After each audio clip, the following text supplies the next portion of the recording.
یہ عمل ہے تو چھوٹا، لیکن ایسا عمل ہے جو آپ کی تقدیر کو بدل سکتا ہے۔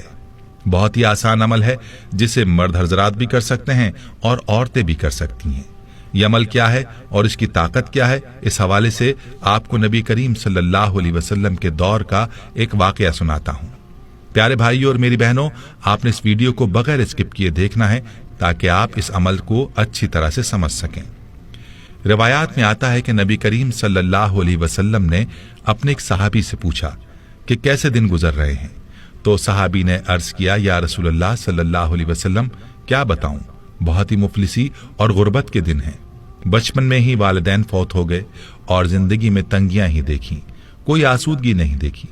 نبی کریم صلی اللہ علیہ وسلم اپنے صحابی سے باتیں کر رہے تھے کہ حضرت جبریل علیہ السلام تشریف لائے اور آپ صلی اللہ علیہ وسلم کو یہ اطلاع دی کہ جس صحابی کے ساتھ آپ بات کر رہے ہیں اس کی زندگی کل ظہر تک ہے۔ نبی کریم صلی اللہ علیہ وسلم کی آنکھوں میں آنسو آ گئے۔ فرمایا، اے میرے صحابی، تیری سب سے بڑی خواہش کیا ہے؟ بتاؤ تاکہ میں تمہاری خواہش پوری کروں۔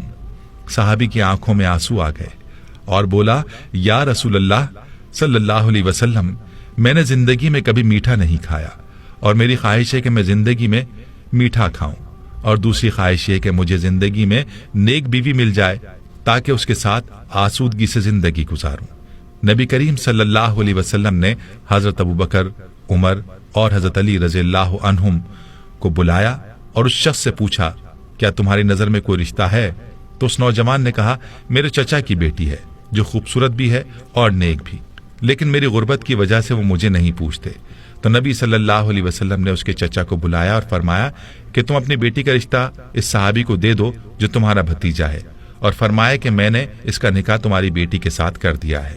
اب اللہ کے نبی صلی اللہ علیہ وسلم نے صحابی سے کہہ کر اس صحابی کو شادی کا انتظام کروایا، اور حضرت ابو بکر صدیق رضی اللہ عنہ سے فرمایا کہ اس کے لیے میٹھا پکوائیں تاکہ صحابی کی میٹھے کی خواہش بھی پوری ہو سکے۔ یوں صحابی کی شادی ہو گئی۔ اس صحابی نے اپنا مکان پیش کیا، وہ صحابی اپنی دلہن کے ساتھ اس گھر میں چلے گئے، ان کو ضروری سامان بھی دے دیا گیا اور میٹھا بھی ان کے لیے پیش کیا گیا۔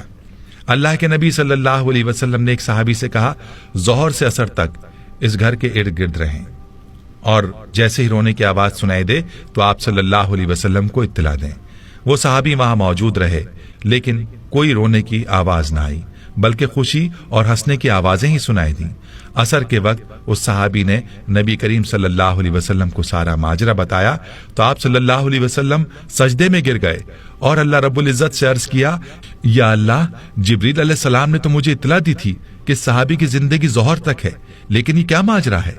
تو غیب سے آواز آئی، اے میرے حبیب، تقدیر میں یہی تھا کہ اس کی زندگی ظہر کے وقت تک تھی، لیکن جب آپ نے اس کی شادی کی اور اس کی خواہش پوری کرنے کے لیے اس کے لیے میٹھا بھی بھیجا تو رات کو یہ صحابی کھانا کھانے کے لیے اپنی بیوی کے ساتھ بیٹھا، ابھی کھانا کھایا ہی نہیں تھا کہ دروازے پر فقیر نے آواز لگائی کہ میں بھوکا ہوں، اللہ کے نام پر کچھ دے دو۔ تو صحابی نے بیوی سے اجازت لے کر وہ سارا کھانا اس فقیر کو دے دیا، اور وہ میٹھا جس کی وہ خواہش رکھتا تھا وہ بھی اس نے فقیر کو دے دیا۔ جب فقیر کو اس نے کھانا دیا تو فقیر نے دعا دی کہ اللہ تمہاری جوڑی سلامت رکھے اور تمہیں زندگی میں خوشیاں عطا کرے۔ تو میری عزت کی قسم، مجھے اس نوجوان صحابی کی ادا پسند آئی اور میں فقیر کی دعا کو ٹال نہ سکا، یوں اس کی زندگی کو میں نے بڑھا دیا۔ تقدیر کا لکھا یہی تھا کہ اس نے ظہر کے وقت مر جانا تھا، لیکن صدقے نے اس کی جان بچا لی۔ پیارے بھائیوں اور میری بہنوں، یاد رہے کہ صدقے میں اور دعا میں اللہ نے بڑی طاقت رکھی ہے۔ یہ دعا ہی ہے جو تقدیر کو بھی بدل دیتی ہے، اور صدقے میں بھی یہ طاقت ہے کہ وہ آفات اور آنے والی بلاؤں کو دور کر دیتا ہے۔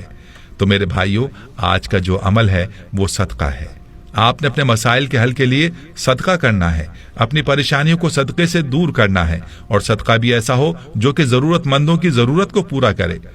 ورنہ آج کل جو رواجی صدقہ ہم دیتے ہیں، روپیہ 2 روپیہ پکڑا دیے، 5-10 روپے دے کر ٹال دیا، ایسا صدقہ نہ ہو، بلکہ ہم ضرورت مندوں کو تلاش کریں اور ان کی ضروریات کو پورا کریں، صرف اور صرف اللہ کی رضا کی خاطر، اور کوئی مقصد بیچ میں نہ ہو۔ جب اس طرح کا صدقہ کریں گے تو پھر آپ دیکھیں گے کہ آپ کی پریشانیاں کیسے دور ہوتی ہیں اور آپ کی تقدیر کیسے بدلتی ہے۔